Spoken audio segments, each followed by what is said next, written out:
So that's her tea glass. That's a pretty big tea glass. Yeah, yeah, yeah.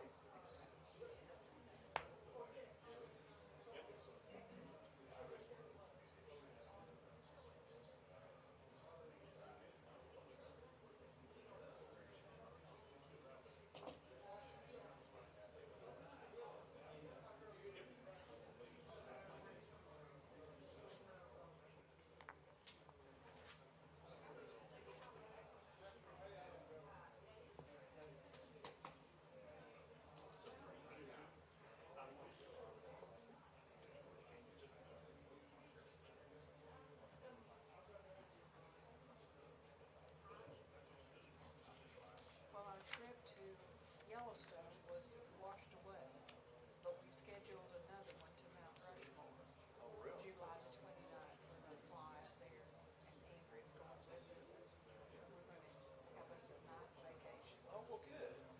Will they have some flooding or something? In Yellowstone, Oh, I didn't know that. both of the boats were closed for a couple of weeks.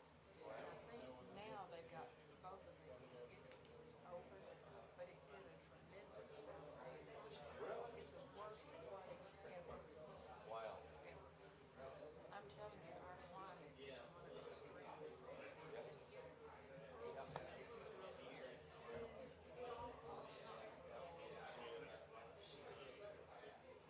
It's real scary. Real scary. Let's see. Both of these ladies are here. They're just still in the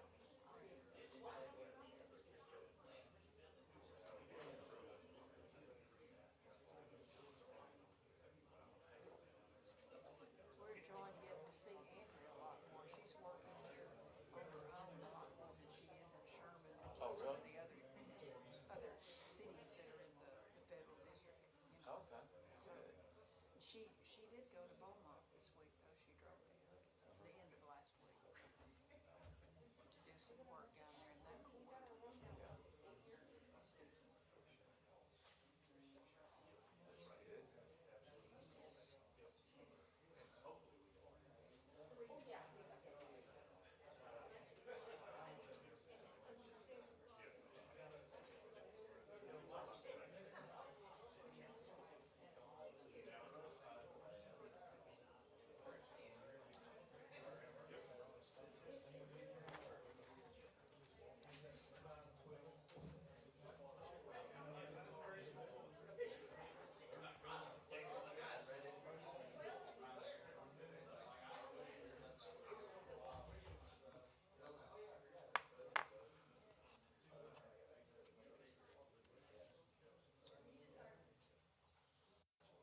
Where those ladies are.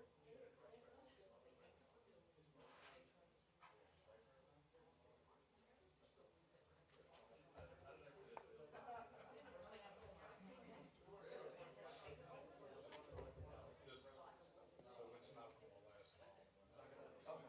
Okay, yeah, that's fine, that's fine. Yeah.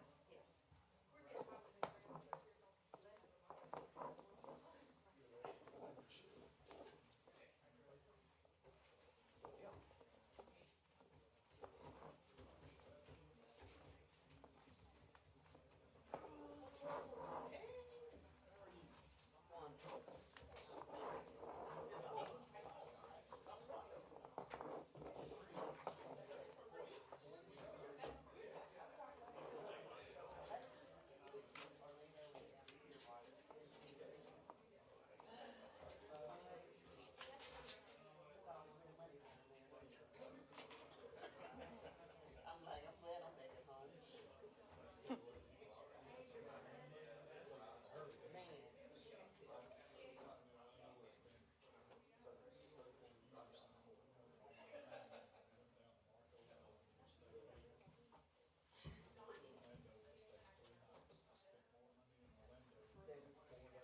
I believe it.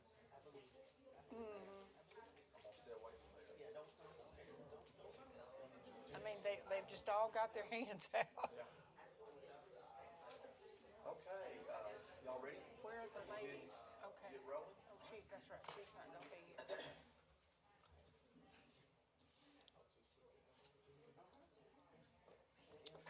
All right, well, good evening, everyone, and welcome to the regular meeting of the Texarkana, Texas City Council. Today is Monday, July the 11th, 2022. We'd like to welcome all of you who are joining us in the audience this evening, as well as those who are joining us online. At this time, I'd ask our City Secretary, Jennifer Evans, to provide a roll call. Ms. Evans? Here. Ms. Harp. Mr. Harp. Here. Ms. Williams. Here. Ms. Matlock. Here. We do have one council member who is not here this evening, so I will be voting on matters that come before the council this evening.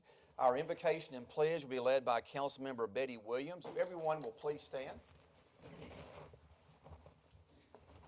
Our dear Heavenly Father, we come to you this evening with grateful hearts.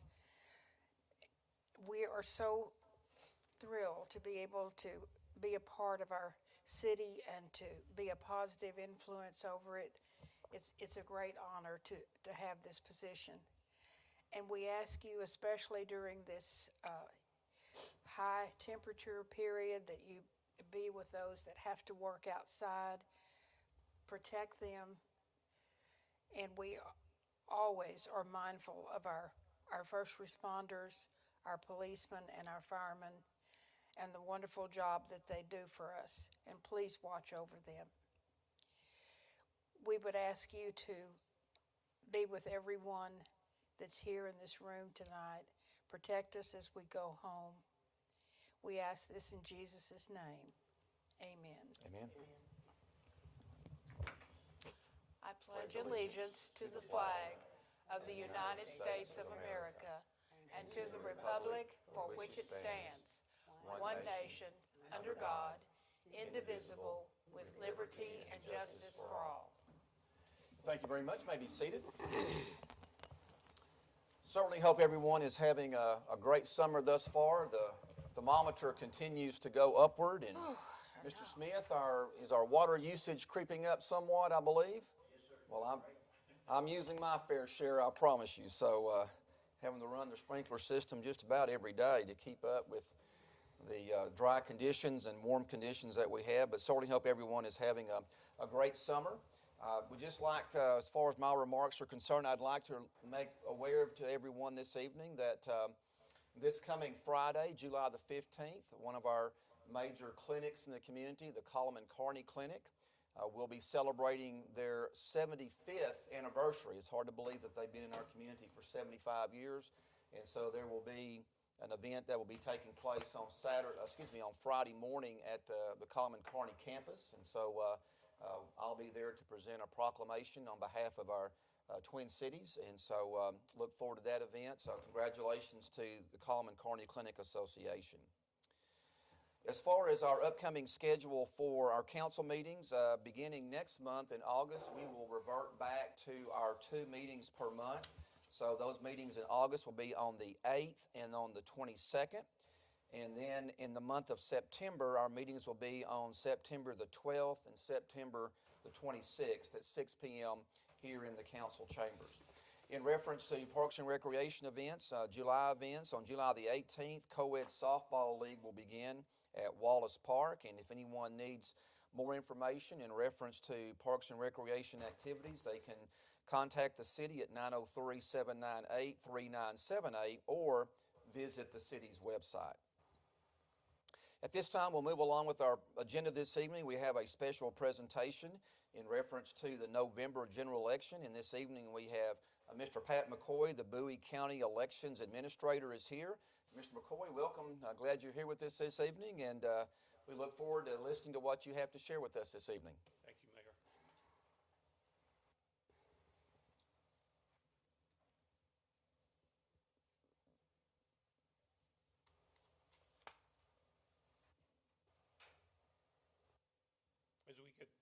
As we get started today, or tonight, this morning in Commissioner's Court, the county voted to authorize me to submit an application to the Secretary of State for Bowie County to participate in the countywide voting program. And that's what we're going to talk about tonight. We're going to talk about a little bit about the way it has been in the past and then the way it will be in the future. Ms. Jennifer, are we ready now? Okay.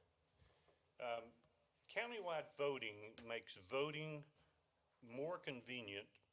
It potentially increases the voter turnout, and it prevents eligible voters from being turned away or given a provisional ballot for being in the wrong voting precinct on election day. You've probably all heard about that. You're out voting and everything, and then you wind up, 5 o'clock, 6 o'clock at night, you want to run vote, and you're in the wrong voting precinct.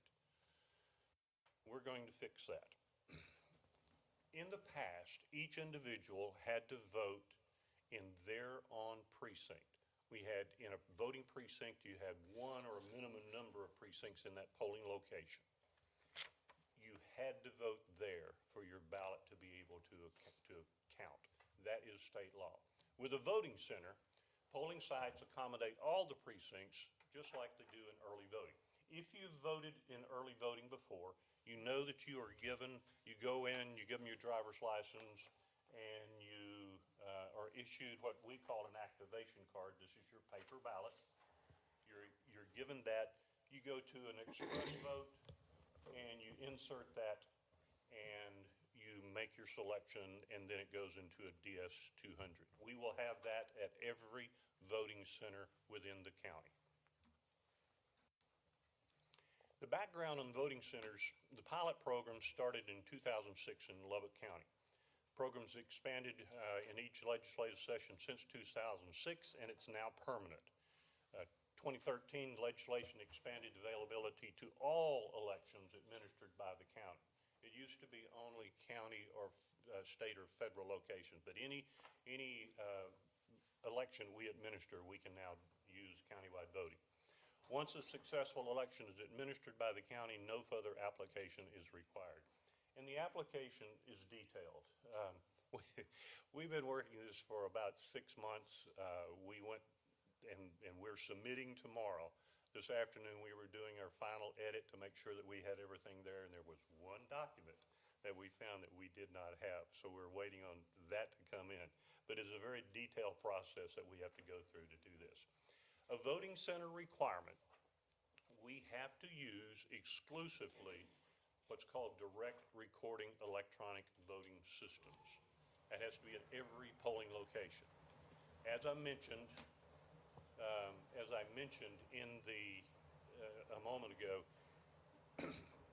that equipment that we've got in there is DRE equipment.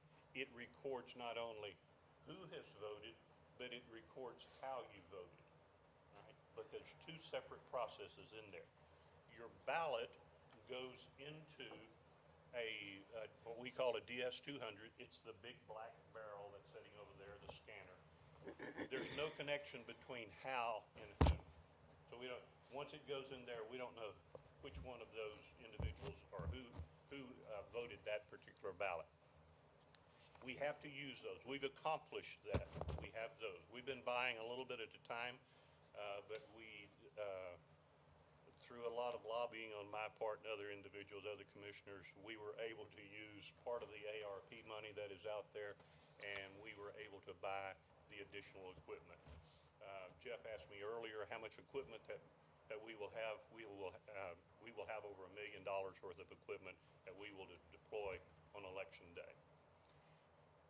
We have to have a computerized voter registration list that allows instantaneous verification that a voter has not alleged or has not already voted. Surely there wouldn't be somebody that would go vote in one of our locations, then drive down the street and try to do it again. That would not happen. All right.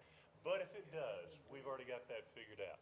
When the who part of the voting, once you are signed in, that goes instantaneously. That information goes to our cloud-based system and then comes back down to our computer system within the Bowie County elections, which is not connected to TW or any other our locations out there, and that is a standalone system. When you vote, that's recorded that you voted. It also records if you requested a ballot by mail. That is available. That's in there. So we can tell that so that there will not be any duplication of votes. We have to have public hearings, those that must be held to inform and solicit opinions from voters, minority organizations, and other interested parties. We had a public hearing this morning. We had about 25 to 30 people in there. I've already had multiple meetings across the county with organizations talking about this and getting their input on the program. Commissioners Court has to approve this. They did that this morning. A transcript has to be submitted to the Secretary of State. We've got that done. And then a detailed communication plan to inform voters, and then a methodology for placement of the sites. We'll talk about both of those fairly soon. And then once we've completed this, we have to agree that after each election, we have to submit a report, another report, to the Secretary of State about elections. All right, the communication plan. In the past, we would simply have put something in the newspaper. And I'm going to apologize if there's a reporter out here right now. People don't get their news that way anymore, all right? So we're going to do a direct mail to every county household where there is a registered voter. That's about 35 to 40,000 households here in Bowie County that's going to get a piece of mail that's going to be official election piece of mail, and in that it will tell them how it works and where it works. We're going to send direct mail to the schools, cities, city libraries, Chamber of Commerce. We're going to distribute notices to local civic groups, community organizations. We will have phone lines available for voter registration and for election workers' questions on election day. We are also going to have notice on our website, Bowie County Elections. You can Google that, or you can just type that in and our site comes up usually at the top of the list. We are going to publish notices in the newspaper. We're going to post voting center locations at the previous election day sites that will not be used. In the past, we've had about 34 locations is what we have used. Now we will use 22. So each one of those locations that's not used, we're going to post notice there telling individuals where their closest 4 voting centers are at each one of those locations. We're going to post large banners at all the vote centers. It's going to be the big feather flags that you see everywhere. And instead of sale, ours is going to say vote here. All right? And then the radio and TV public service, we're already arranging to get this out to as many of the media locations as we can. And we will also have a social media presence. Probably the most important of all of this is criteria for selecting the locations. Going from 32 to 22, you would immediately think, okay, some people are going to be disenfranchised. That's not the case with the way we've got it worked out here. Of the 14 of our 22 voting centers are sites that sites that have previously been used as a polling location. Of the 8 new locations, those 8 new locations will better suit voting style, providing better access, parking, and space, and ADA compliance. But of those 8, 5 are within 100 yards or a half mile of the previous locations. One of the locations that we've had in the past, Council, is downstairs in the foyer area. We have always appreciated you guys allowing us to do that. But it's crowded, doesn't have any privacy, and it will not fit in all the equipment, unfortunately. So, just down the road is the Texarkana Public Library, who's got a great room in there, and we're going to use that as one of our voting centers there. And we're going to go through all the voting centers here shortly. There are requirements for us as far as where to place these within commissioner precincts, and then in looking at the different setup of those. Most of the voters in Bowie County are concentrated in the eastern side of the county, and we naturally have placed most of the voter centers in the east side, but all of the small incorporated cities that are in the county will have at least one vote center in their location also. We have looked at numerous lists of returns, of turnout and everything going back all the way to 2008. And we have made the determination, looking at that, where the best turnout and where those best locations are. We have done everything, not just looking at turnout, but we've done everything that we could to make sure that we work with minority organizations, places where people are used to using the locations, and places where where there's adequate parking, where there's ADA compliance, where it's easy for the voter to get into that. As I said, currently we have 34 polling locations. 34 is the number that we use in a general election. We are moving that down to 22. There's a requirement that we have to have at least 65% of our other 65% of the number 34 is 22. That's the state law, or part of 4302 that this is made up of. So we will have 22 locations to choose from on election day. The locations, as we have in the past, it will be churches, schools, municipal buildings, and public buildings. The staffing will be the same as we have done in the past. We have determined which of the sites will be a Democrat site, which will be a Republican site, and we have made those determinations. There'll be a presiding judge there. If it is a primary where we're doing a joint election with the two parties, there'll be a co-judge there instead of just a presiding judge and an alternate. We'll have clerks there to check in and verify the voter. We will do a balanced party affiliation with the clerks also, and then if there is a heavy turnout, we will have backups not only for the presiding judges and the alternates, but backups for the clerks. The timeline on all of this. We started this, we made our initial notice of intent to participate in the Secretary of State back in March. June 9th, we had our first advisory committee meeting. I visited with a number of the people that are on the advisory committee by email and phone since that time. And in June and July, we've started our what my office calls my dog and pony show, and you guys are getting to see it tonight. July the 11th, which was this morning, Commissioners Court passed the proposal, and we had our public hearing. We did not have anybody speak out against this. I have yet to hear anybody speak out against it. This could be the night that happens, and I'm ready for that. August 1st is our deadline to submit this to Secretary of State. Late August to mid-September, we will have our final approval, and we will roll this out for November the 8th. Here's a list of the voting centers of those 22. As I mentioned, Texarkana Public Library is a new location.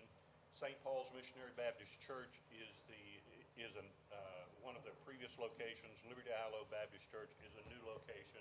It's replacing Ilo Methodist Church, about a half a mile difference between those two locations. Liberty Ilo School of Success is the same as it has been. Wake Village First Baptist is new.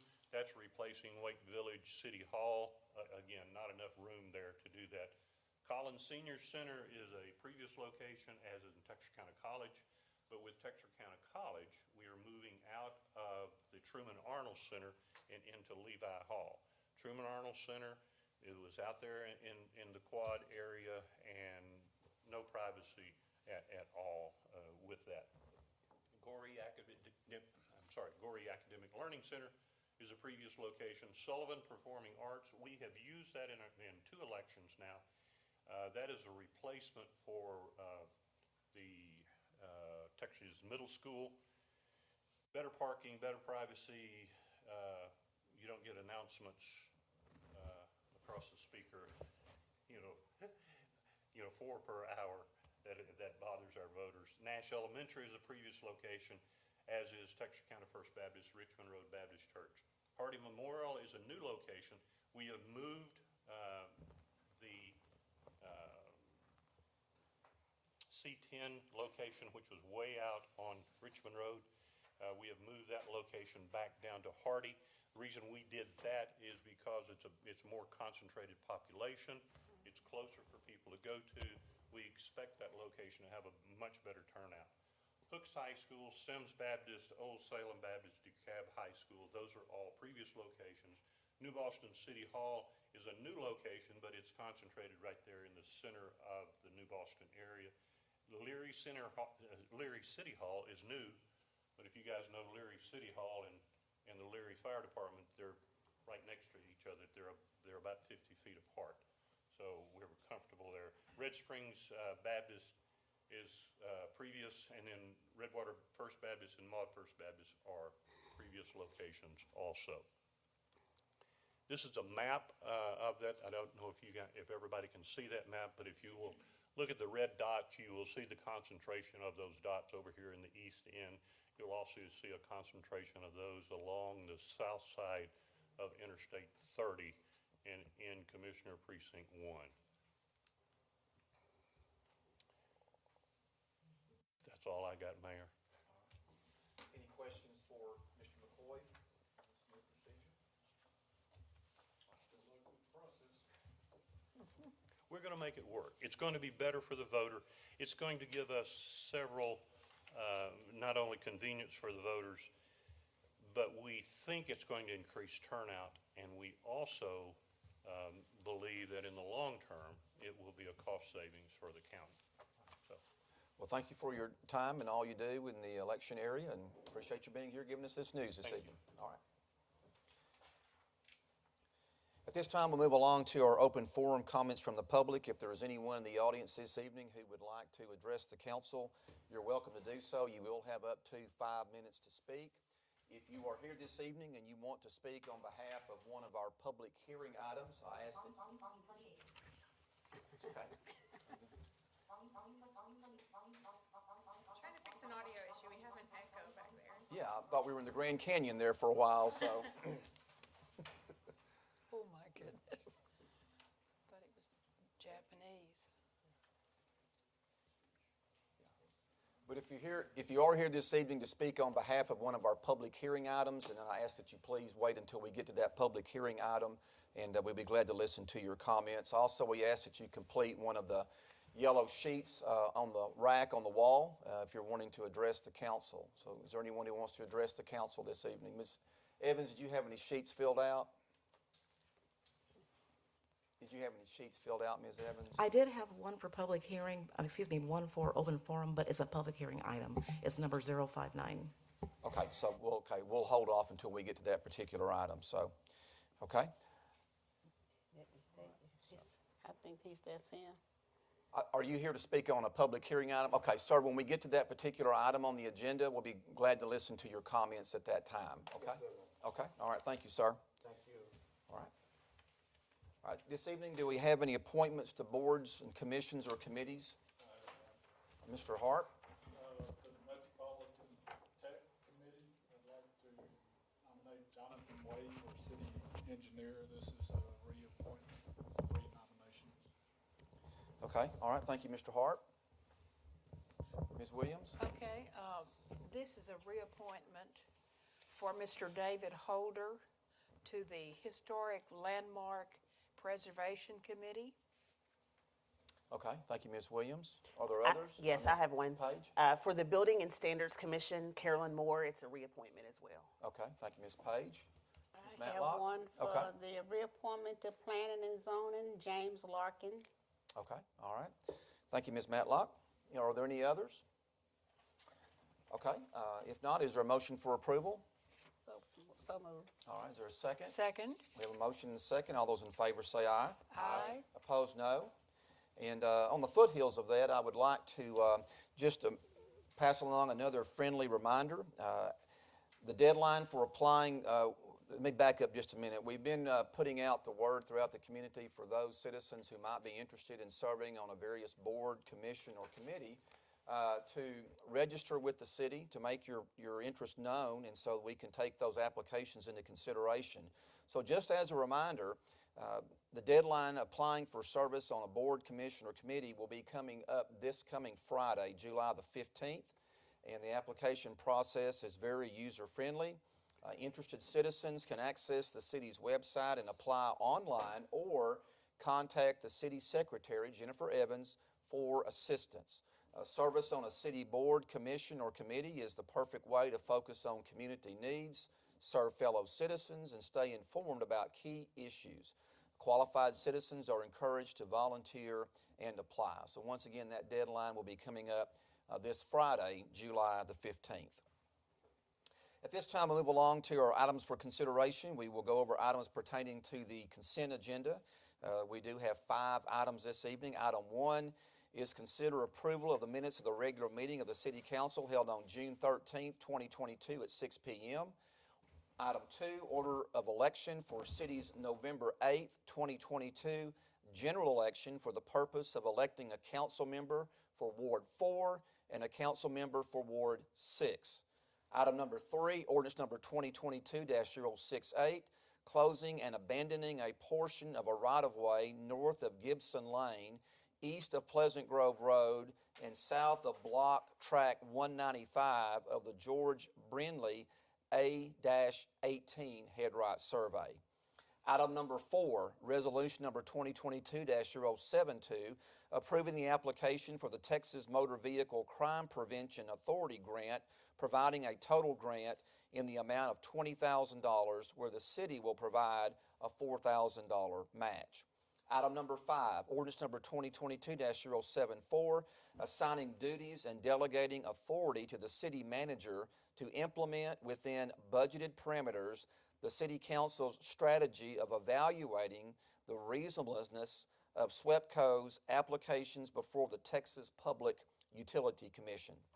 And unless a council member would like to pull one or more items for further consideration, I will entertain a motion to approve the consent agenda as it has been presented. Second. We have a motion by Councilmember Harp and a second by Councilmember Davis. All those in favor say aye. Aye. Opposed, no. The consent agenda has been approved. Moving along to our action items, we do have several action items this evening. Item number 6, ordinance number 2022-051, approving the fiscal and personnel management agreement with the Texarkana Urban Transportation Study Policy Advisory Board. We will take action on this item this evening. Any questions? Dr. Orr? No, Mayor. This agenda item was brief last time, and we have no further updates from staff. Okay, thank you, Dr. Orr. Any questions or comments from the council on this particular item? If not, I'll entertain a motion for approval. So moved. We have a motion by Councilmember Williams, and was that Mr. Davis? Yes. And a second by Councilmember Davis. This item is an ordinance, so Ms. Evans, will you read the caption, please? An ordinance of the City Council of the City of Texarkana, Texas, approving the fiscal and personnel management agreement with the Texarkana Urban Transportation TUTS Study Policy Advisory Board and establishing an effective date. All those in favor say aye. Aye. Opposed, no. Ordinance passes unanimously.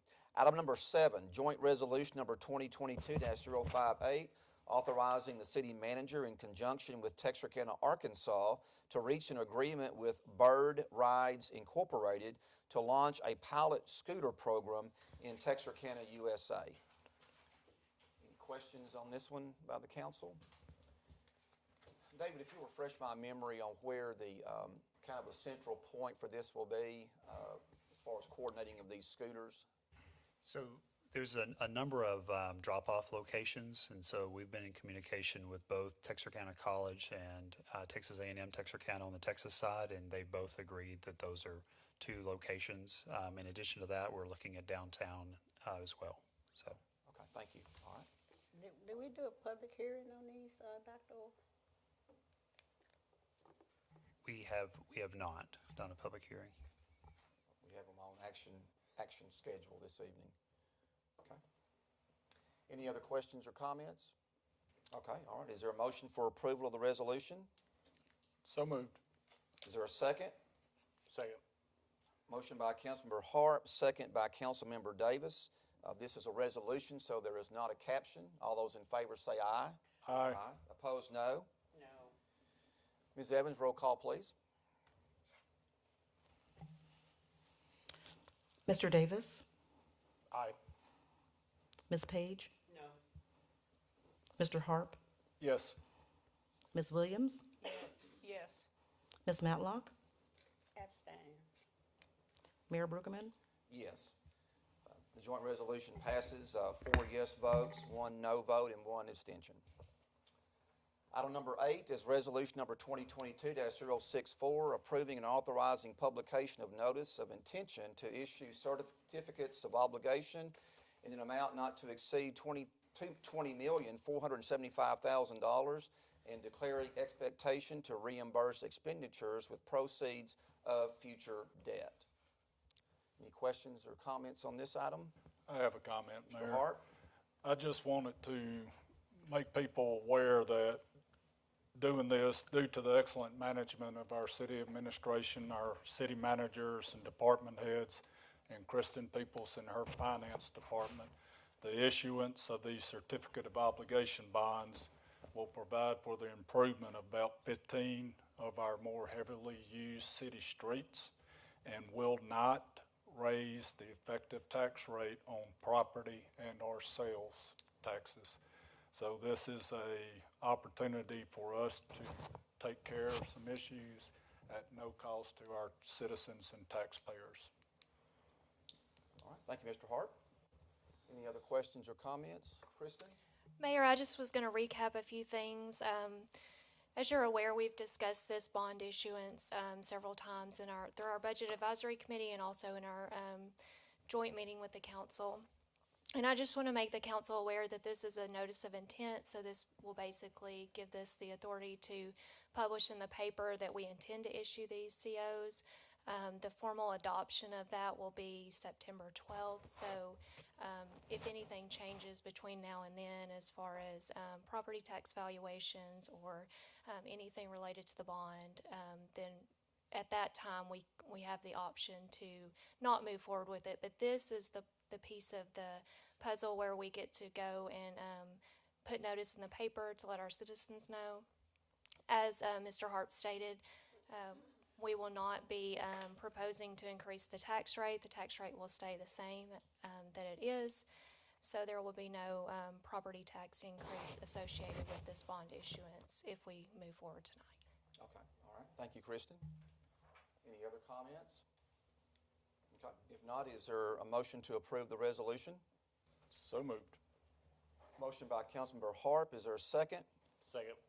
Second by Councilmember Davis. Once again, this is a resolution, so there's not a caption. All those in favor say aye. Aye. Opposed, no. The resolution passes unanimously. Moving along to item number 9, resolution number 2022-065, authorizing the city manager to execute an information technology mutual aid agreement with the city of Allen, Texas, serving as the host city. And we have Brandon Uselton from IT with us this evening to provide some information on this item. Good evening, Brandon. Evening, Mayor, Council. As you know, we're a little over a year and a half past our ransomware event that we call the Black Christmas in the IT department. When we were working through that disaster, we had a unique opportunity for people in other government agencies to come and give us help. Specifically, we had great assistance from 2 members of the IT department from the city of Plano. They came and, together with one of our vendors, rebuilt some of our critical infrastructure over 2 16-hour days. And so I say that to say this. This interlocal agreement is hosted by the city of Allen, Texas. And there are 13 other cities, predominantly around the DFW area, Dallas Metroplex.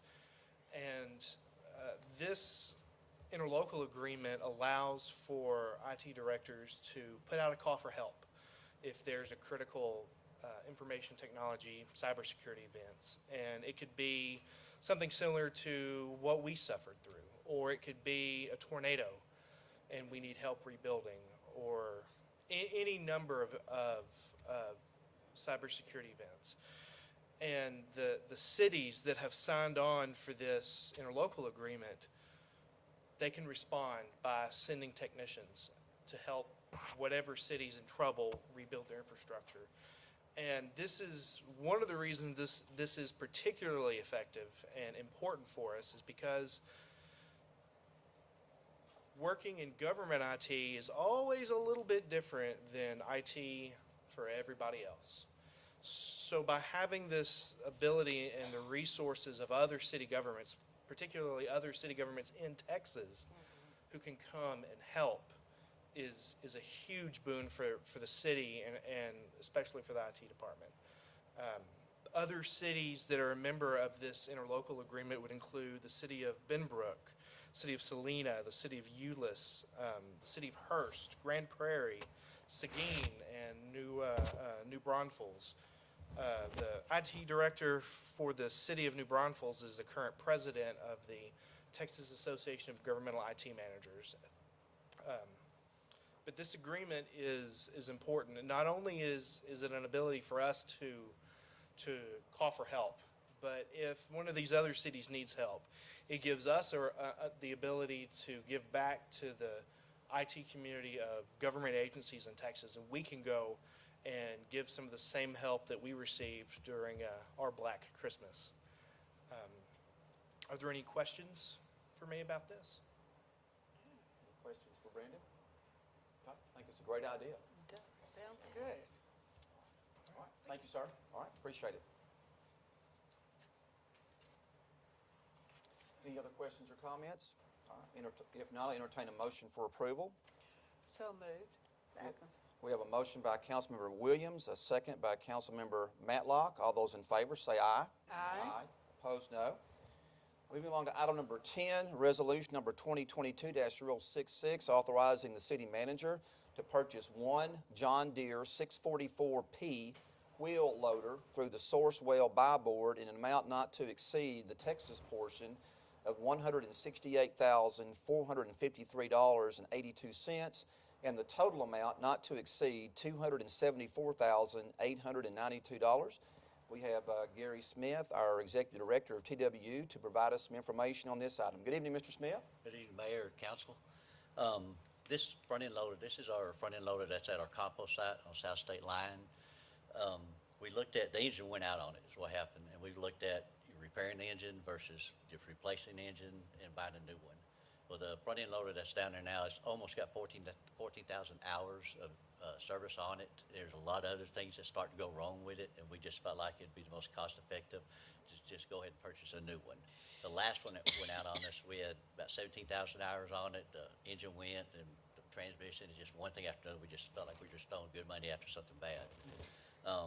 Currently, we're renting for $7,000 a month a front-end loader because ours is out, so we're having to rent one for $7,000 a month.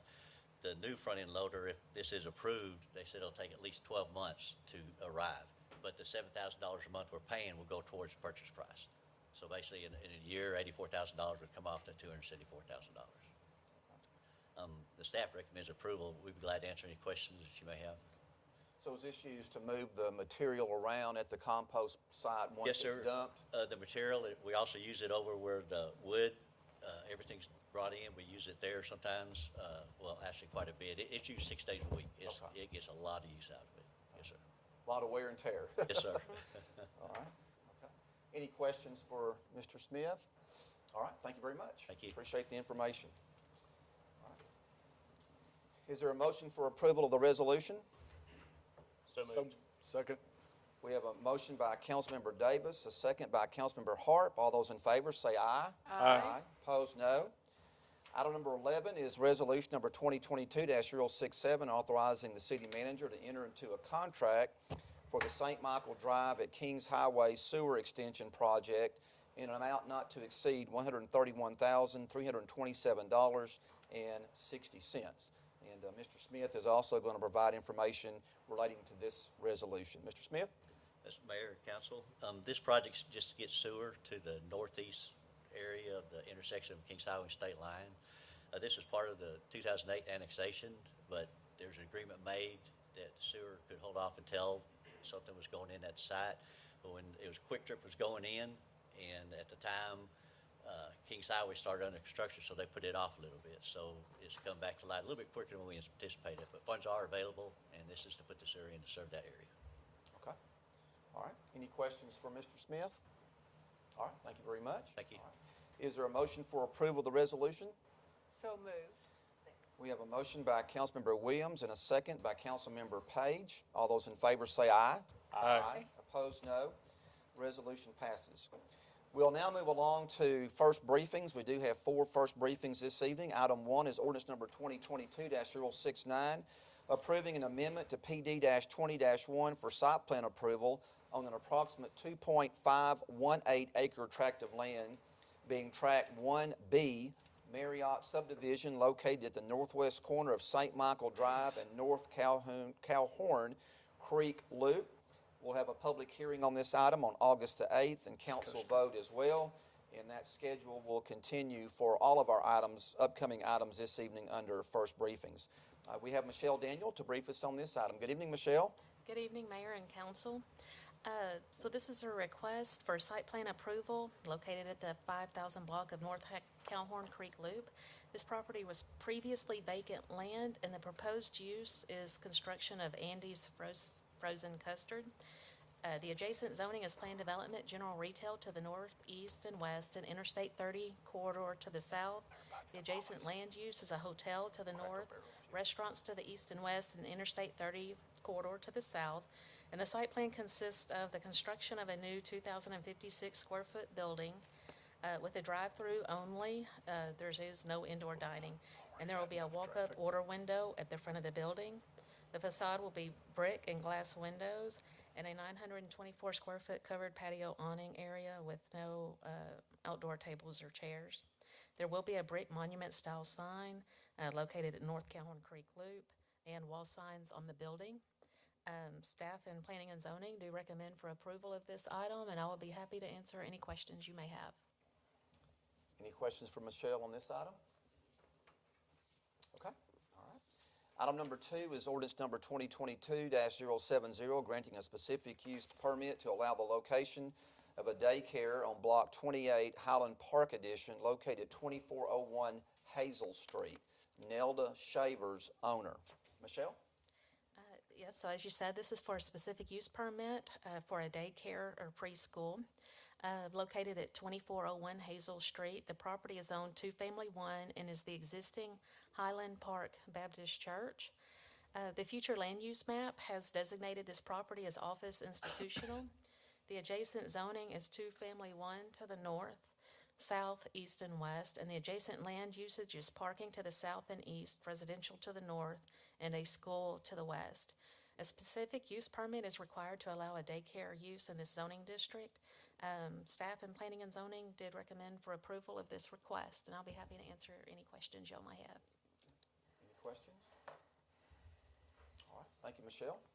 Item number 3 is ordinance number 2022-071, rezoning lots 9, 10, 11, and 12, Block 1, Estes and Hillborn Edition, located in the 2600 block of Spruce Street, Single Family 1 to Industrial 1, James Brower, representing NS Land Company, LLC, owners. Michelle?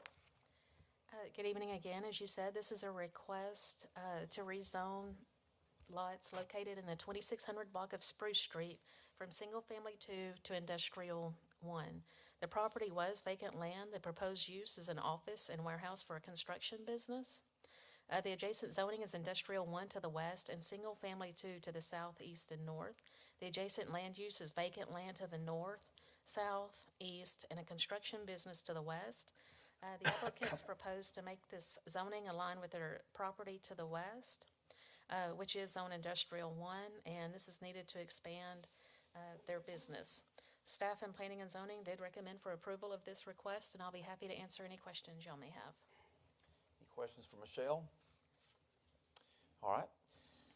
Item number 4 is ordinance number 2022-073, granting an amendment to PD-88-4 for site plan approval on Lot 5, Parcel 2, Block 3, Galleria Oaks number 1, located at 1710 Moores Lane. Sandy Varner Temple Memorial Pediatrics Center, owner. Michelle? So this is a request for site plan approval located at 1710 Moores Lane. The property is currently Temple Memorial Pediatric Center. The adjacent zoning is office to the south, plan development office to the east and west, and agriculture to the north. The adjacent land use is a dental office to the south, vacant land to the east, and an office to the west, and residential to the north. The future land use map designates this property as a business education center, and the site plan consists of the construction of an additional 2,249 square foot gym and offices to the existing building. The facade will be brick and metal panel, and the access driveway will be off Moores Lane. A 4x8 style monument sign, and staff and planning and zoning does approve of this request, and I'll be happy to answer any questions y'all may have. Any questions for Michelle? Very impressive looking building. Very nice. Okay. Healthcare piece. Thank you, Michelle. Thank you. Appreciate it. At this time, move along to our public hearings. We do have 5 public hearings scheduled this evening. Item number 1 is resolution number 2022-054, adopting the Community Development Block Grant 2022 Program Year Annual Action Plan and authorizing the city manager to submit said action plan to the U.S. Department of Housing and Urban Development. And at this time, I'll declare the public hearing open. If there's anyone who would like to address the council on this item, if you'll please come forward and state your name for the record. Not seeing anyone coming forward at this time, I'll declare the public hearing closed. Is there a motion for approval of the resolution? So moved. Second. We have a motion by Councilmember Page, a second by Councilmember Harp. All those in favor say aye. Aye. Opposed, no. The resolution passes. Item number 2 is ordinance number 2022-059, granting an amendment to PD-32 office for site plan approval on a .1469 acre tract of land on the west portion of a .9 acre tract of land, Lot 5, Wellsford subdivision, located at 3118 Norton Street. David Boudreau, owner, and Joe Gordy, agent. At this time, I'll declare the public hearing open on this item. If there's anyone who would like to address the council, if you'll please come forward and state your name for the record.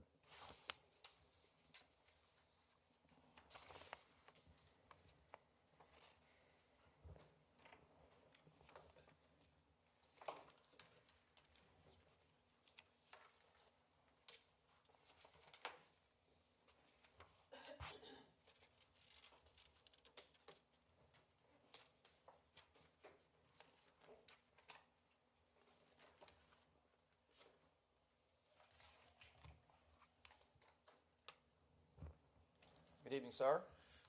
Good evening, Mayor. Thank you for your patience. Yes, sir. I've been very diligent trying to get the information here. Yes, sir. Thank you. You've been very patient with me. I appreciate it.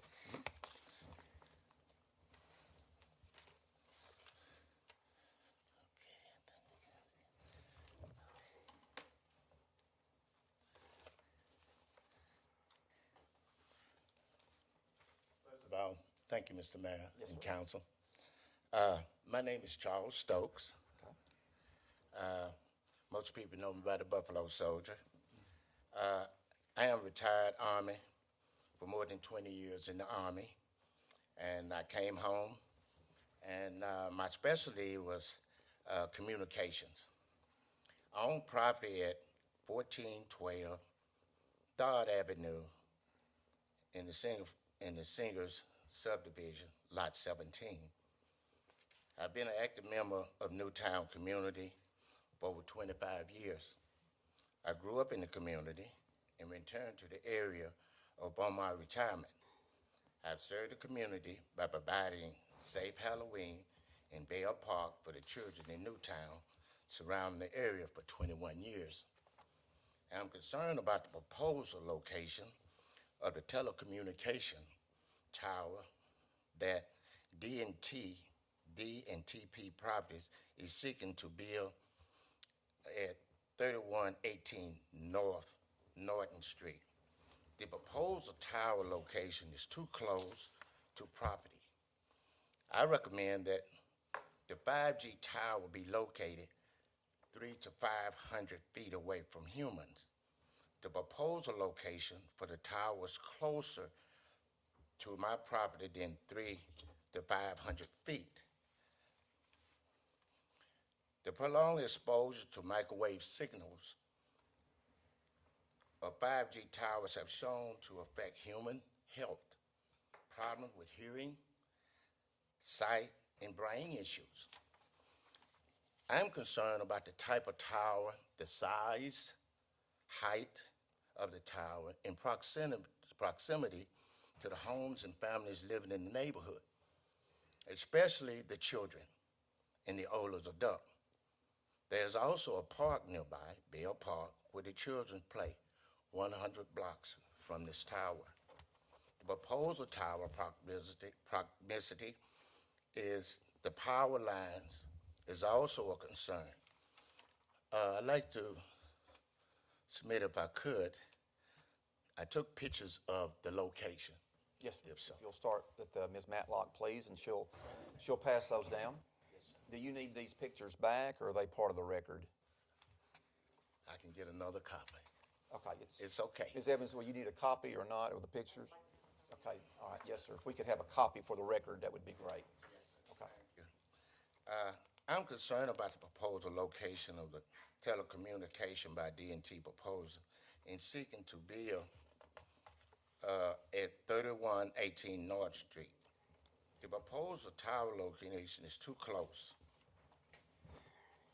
The city of Texarkana is growing, and it's growing and development is rapid. I want to make sure the city officials are closely monitoring the investigation of pros and cons of all proposed new ventures and coming to into zoning. The health and safety of all citizens, regardless of section of town living, should be priority one. I understand the new economic growth. I'm a businessman. However, profit should not be put before health and well-being of the citizens of Newtown community and any other community. Growth and development should benefit citizens and not cause potential to humans of anyone, harm to anyone. Would the council like to ask me any questions? Does anyone have a question for Mr. Stokes? Okay, all right. No questions from the council. Mr. Stokes, do you have additional information, or? No, sir, council. The only thing I have is what I've read. Yes, sir. That.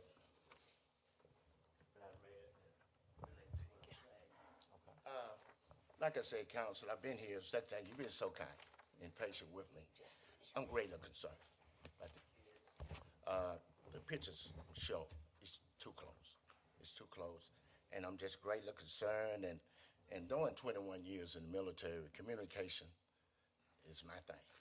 Top secret clearance, been all over the world, put up towers, like I told you before, on mountains and everywhere. I'm good at it. And I was retired as a non-commissioned officer. I'm very diligent. And my job was very stressful. My job is no, I'm sorry, whatever, cause soldiers to get hurt. So I had to be very skilled, very pressured, and I pushed my troops to do that because it could cause troops to die, and you had to be very professional, and you had to be good at what you do, and that's why, as a non-commissioned officer, I push my troops hard to not make mistakes. And this is one issue. In communication, I do know, and I know it could affect you if it's too close to humans. Thank you, sir. All right, thank you, Mr. Stokes. Appreciate your being with us this evening, and I want to thank you for your service to our country. Thank you, sir. You're very kind. Public hearing is still open. If anyone else would like to address the council on this item, if you'll please come forward and state your name for the record.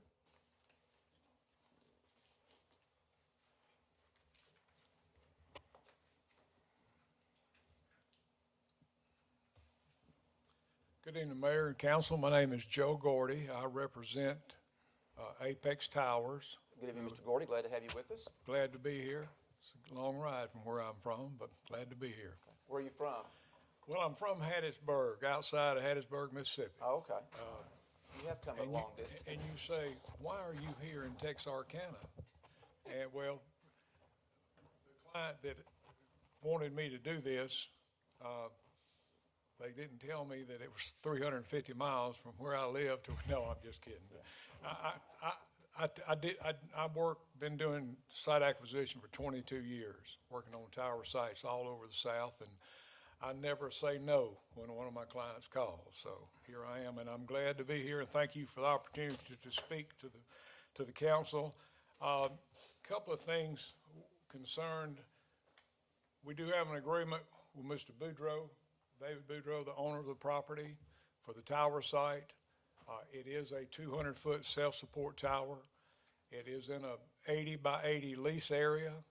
I've submitted to you, I think each of you have a copy of a letter from Sabre Industries signed by Amy Herbst. I believe that's how you pronounce her last name, professional engineer, state of Texas. The report, in so many words, says the tower is designed not to fall like a tree. It would never fall like that, okay? If there was ever a problem, a tornado, is most of what I could think of. The tornado would, if there is a break point, and the point where it would collapse would be, it would turn down. It would never fall over. It would turn down and be inside a 48-foot radius. As you can see on this letter, it says that down here, I'm trying to put my glasses on, I could see. Excuse me, just a minute. In the unlikely event of total separation from that portion that I was telling you about, this would result in a fall radius less than or equal to 40 feet, signed by the engineer on the project. In addition, there was concern mentioned about health. I have something, if you don't mind, I'd like to take just a moment here related to on the ground RF, we're talking about radio frequency waves. That's what's emitted from antennas. That's what's emitted from your cell phone every time you put it to your ear, okay? That's what emitted from your microwave. You can find, if you look this up, you'll find that the microwave has more RF output than the cell tower antennas at the distance we're talking about. We're talking about a 200-foot tower, and it says, at ground level near typical cellular base stations, the amount of energy from RF waves is hundreds to thousands of times less than the limit for safe exposure set by the U.S. Federal Communication Commission and other regulatory authorities. It's very unlikely that a person could be exposed to RF levels in excess of these limits just by being near a cell phone tower. That came from the American Cancer Society. That's their website. So we do have RF. That is an issue. It's not really an issue, but we do have that's how your phones work. Our radio frequency waves go out, and they go out basically parallel to the ground. The closer you are to a tower, the less coverage you got. If you're standing under it, you probably got 1 bar. If you're standing half a mile away, you probably got 4 bars. But I'm just trying to put that in perspective.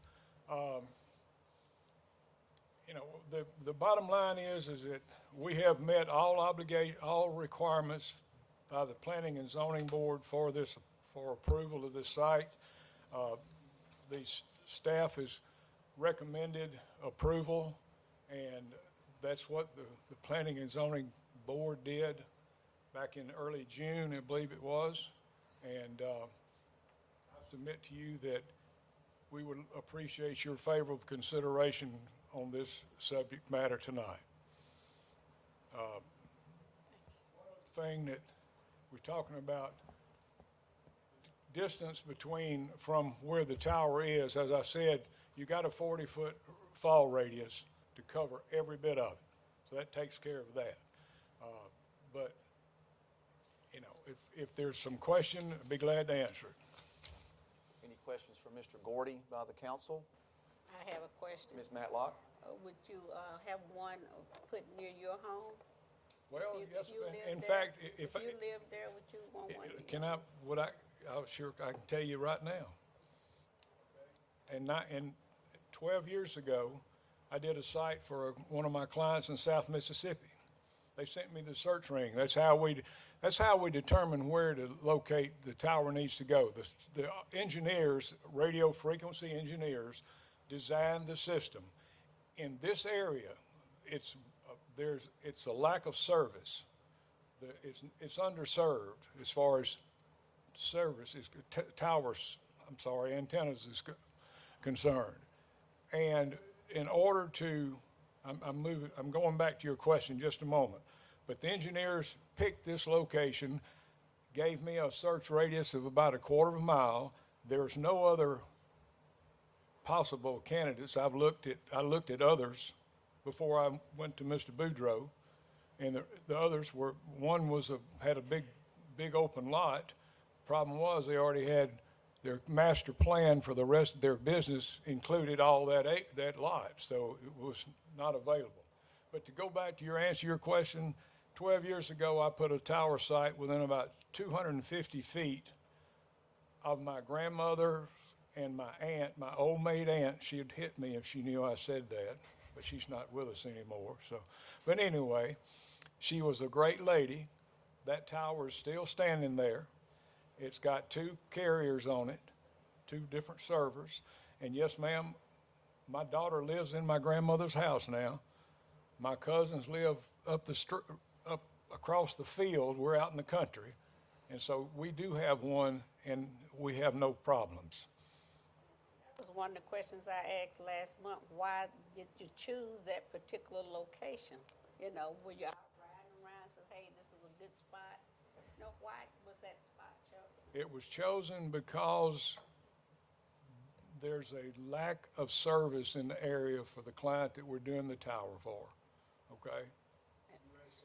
That was the deal. They're the first carrier they will be the first provider on the tower, and if it's approved, and then there will be opportunities for 2 other co-locations on the tower, which could be AT&T, Verizon, T-Mobile, but it was chosen because that was the search area that they gave us, and there was no other location to put it. In the event of an emergencies,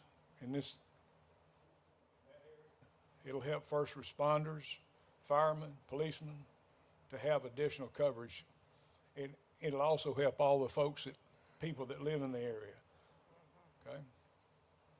Any other questions? Question from Mr. Gordy? Yeah, No, thank you. I think it was on the distance from, I guess, from the homes in the area. How far is how many feet away? Well, I know it said 300 to 500 on.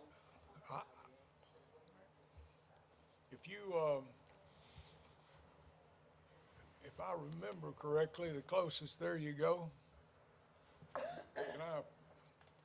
You see,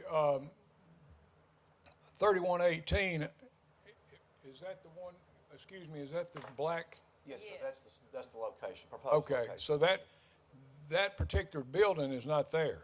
It's a vacant lot now. Yes. Has been since Mr. Boudreau acquired the property. The closest one is about 400 or 500 feet to the south. You see that on your, okay. Others across there's maybe about 300 feet or so, 350 to the west is one.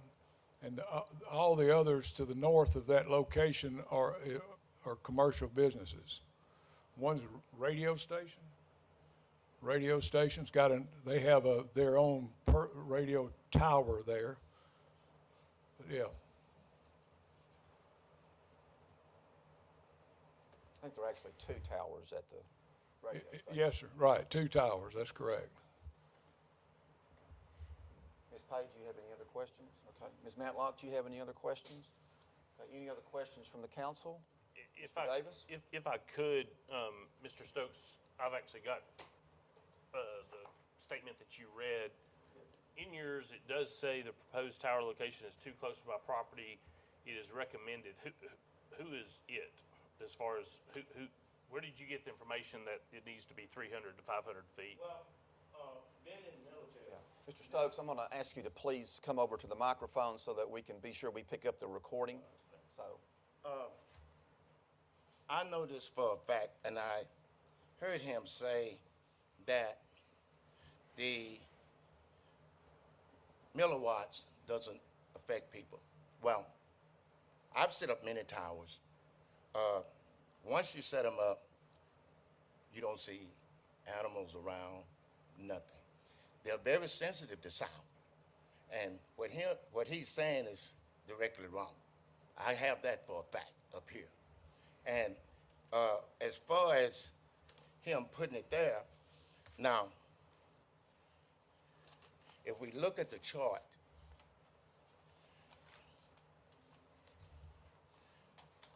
the property I own is in P section.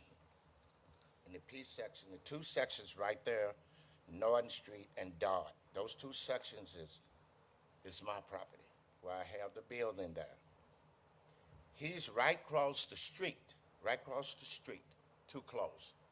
Now, if he really, Mayor, on honesty, if he really wanted to set the tower up, the best place with high altitude, with these type of signals coming off a tower, the best place, if you look at MF1, that's all the way down by the railroad track, by the old box factory. It's far away, can be high enough to shoot the signal over the people. And that's what he's not looking at. He's just looking at communication. And that's not good. The higher the tower, the more stabilized the tower is, it shoots your signal out further. And it don't affect people. And what he's not addressing the council on is that, well, we're gonna put this tower up or whatever. I have different towers which he haven't even addressed you on. What type of tower are you gonna put there? Unslash, the ghetto, the shadow stop. It's many towers that he haven't even addressed the council on what tower we're gonna put up. He's explaining to you, well, if it fall, well, first of all, the higher the tower, the more stabilization you must have. You have to have cables, you must put it in concrete, you must, and the cables extend so far, especially for storms and tornadoes or whatever, the tower could fall any direction. That's why I gave you the pictures to show you it's just too close, it's too dangerous, and I'd rather debate on further, if so be, but it's just too dangerous for these kids and me as a citizen and in her district. Thank you, Mr. Mayor. If you have any more questions, I'll be available right here. Well, Mr. Stokes, I mean, I guess my question is, you put, it is recommended. I mean, what study or who made the recommendation that That's FCC. that the number is 300 to 500? That's the FCC, which he's not addressing to you. That's FCC. And I'm willing to go to Washington. I have a card in my pocket. I've been to Washington 3 times. I can get in up there. I can get this information in detail and prove him directly wrong. I have access to that. The point is, he's not addressing to you. He going with, well, the safety department or whatever he did or whatever, they don't have all the details. And it's a fact that it affects you. It affected me. And we were shooting out stronger signals and less signals than what he recommending here. And I have the effect. I've seen the effect of it. And I don't want Texarkana to have a tower here that's affecting human beings. It's just too dangerous. If you want to investigate it more, sir, do that, because it do harm people. And I'm concerned about it, especially children, and right over my property, which would devalue my property to nothing, to have a G signal right there with all the harming and everything. It'll drive you crazy. He's not addressing you with that. Let's get to the bottom of it. Ask him more questions and ask me and see who is the professionals and what. He's a salesman. He's an agent. He just don't work. Thank you, Mr. Council. Thank you, Mr. Stokes. All right. Mr. Gordy, do you have any additional information that you would, or any response to the questions by Mr. Stokes? And I guess as you're coming up, Mr. Gordy, I'll ask a question. So I know that we have a variety of cell phone towers all across the city. Yes, sir. Some are in heavily populated areas, some are not, some are along major highways in the city. Yes, sir. So the type of proposal that you have here, would it be similar in nature to the current cell phone towers that are already in existence in the community? It would be. It's designed as a 200-foot self-support. That means there are no guy wires. Everything is contained inside the lease area where the fence, that's completely fenced. It's fenced, it's locked. It's not climbable. There's precautions in case someone was to go over a fence, but you can't get up, can't climb it. It's not coming down like a tree. It's a self-support tower. If I may, it looks like the Eiffel Tower, only it's not that big. Okay, that's what a self-support tower looks like. And where else in the city is there one like this? well, now you've caught me there. I can tell you about a monopole. In fact, I believe that the radio station that's out there close, and let me back up. If you come out, if you go back up to Norton Street to College Drive, turn left and go to Summerhill, Summerhill, there's a television tower that sits over behind it. I guess that's their transmitting tower. Yeah, it was former television station there that submitted a signal to Shreveport. Right, and that's a type of self-support tower.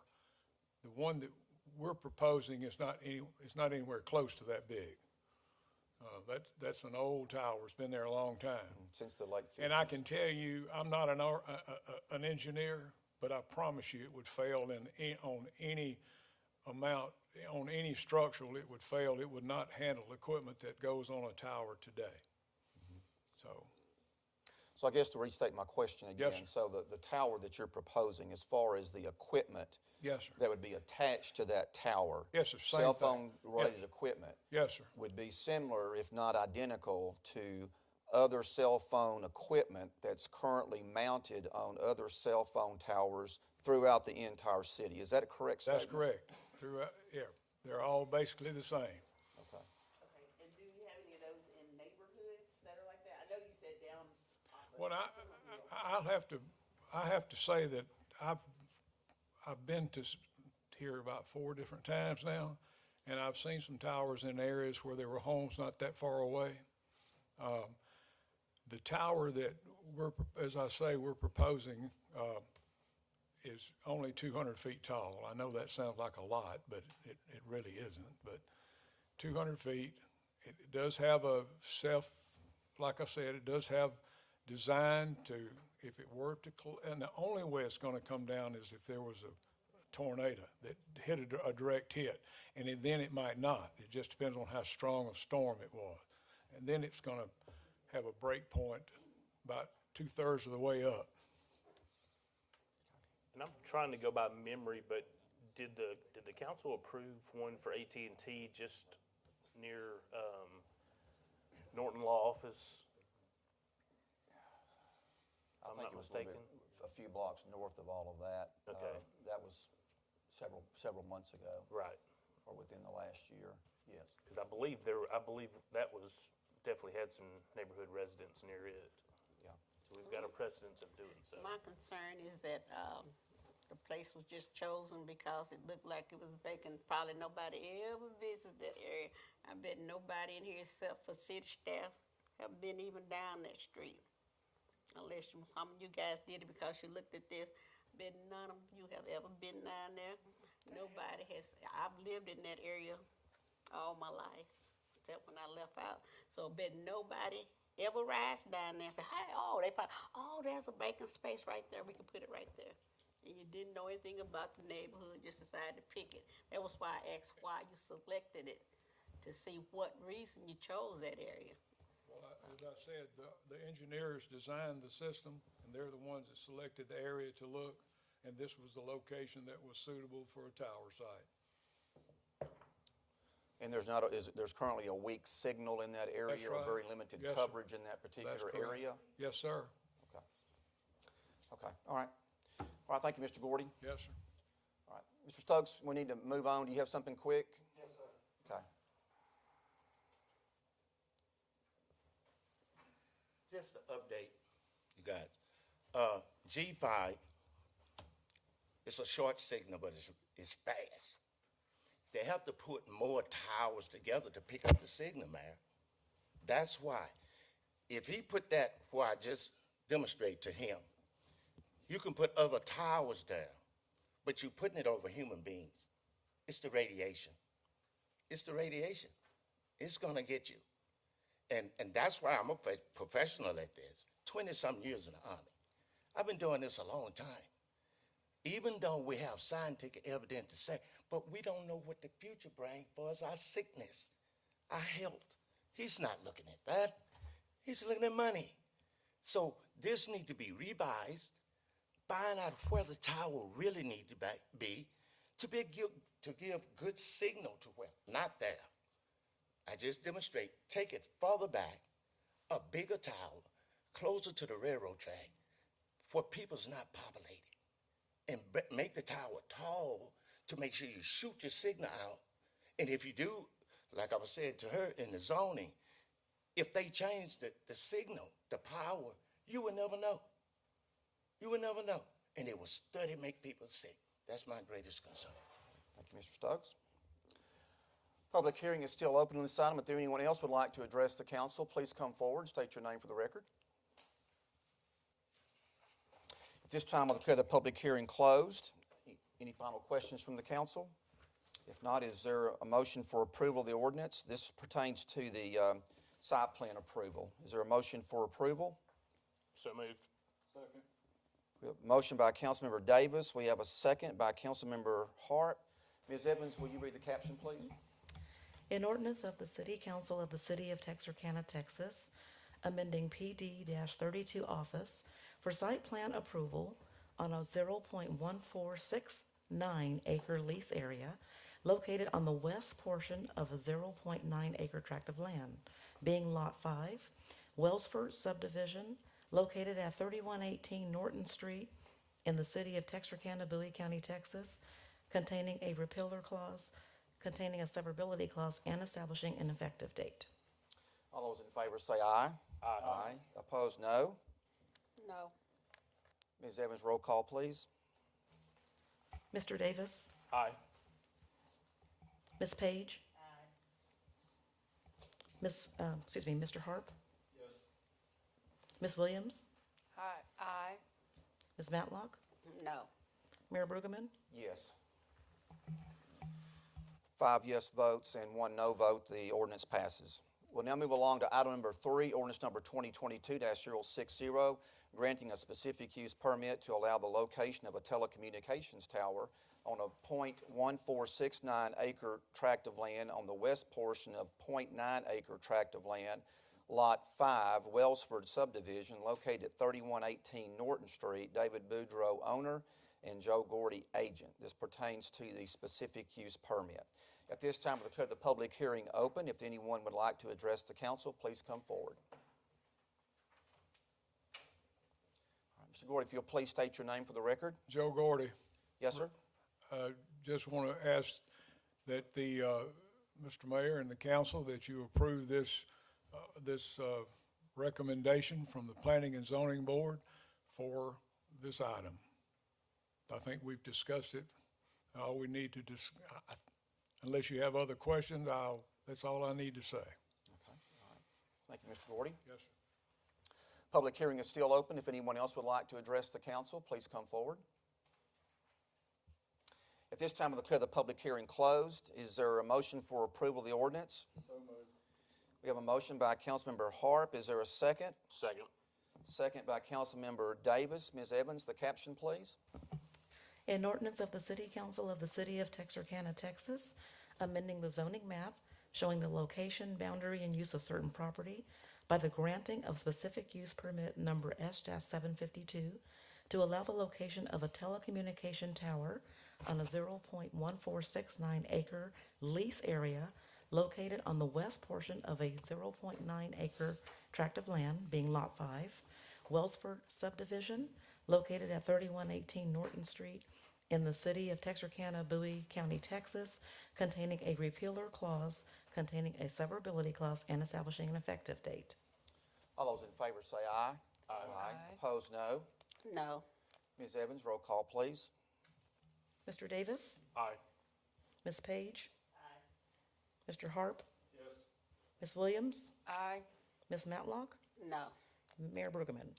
Yes, 5 yes votes, 1 no vote. The ordinance does pass. All right. Thank you all for being here this evening on your comments relating to this public hearing.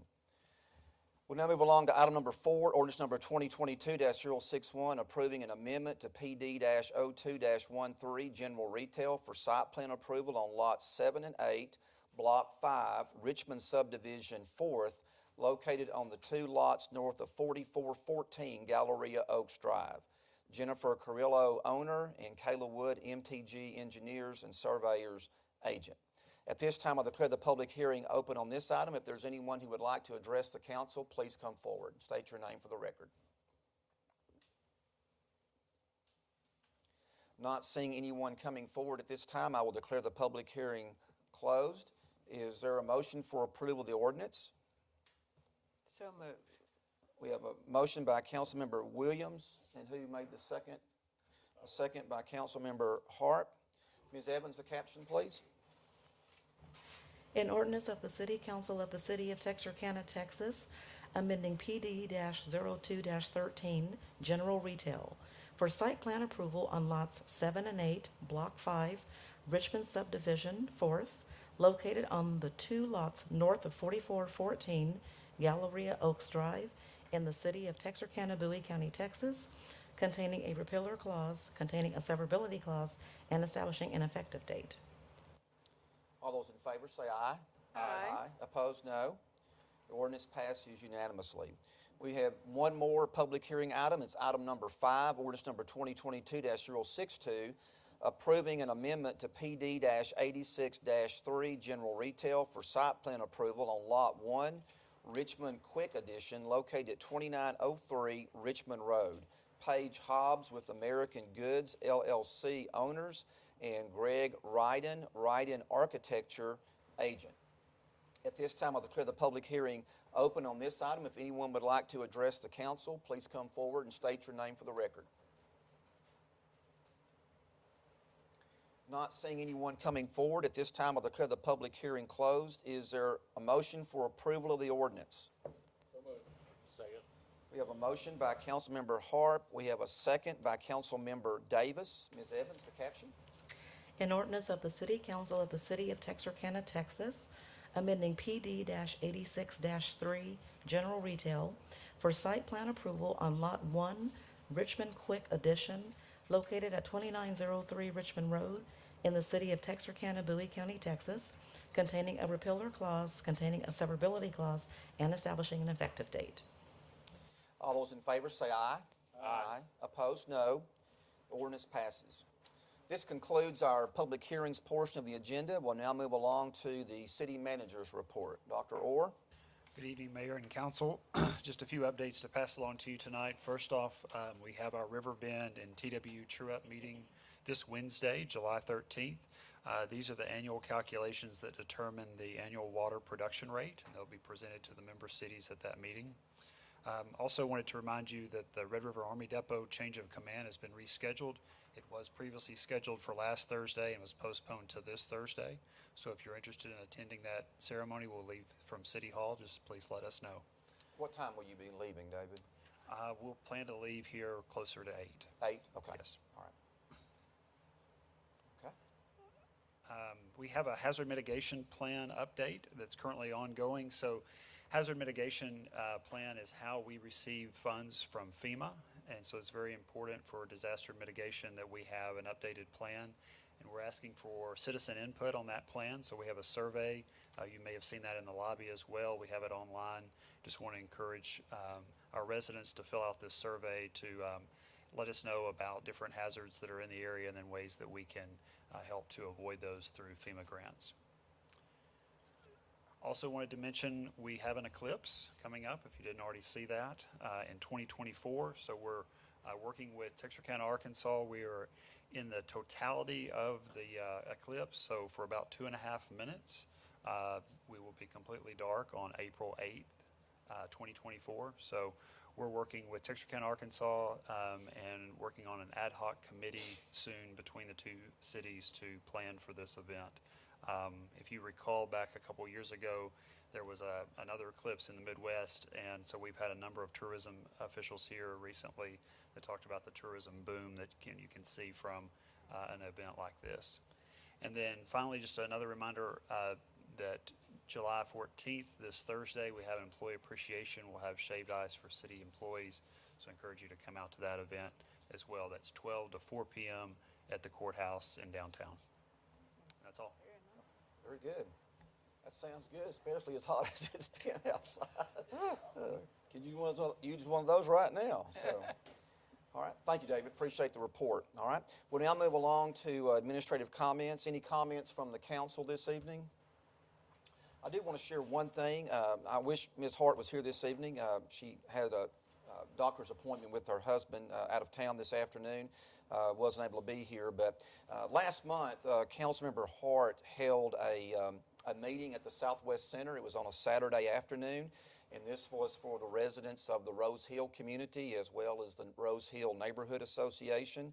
I was there to provide some remarks. I thought the event was very well attended.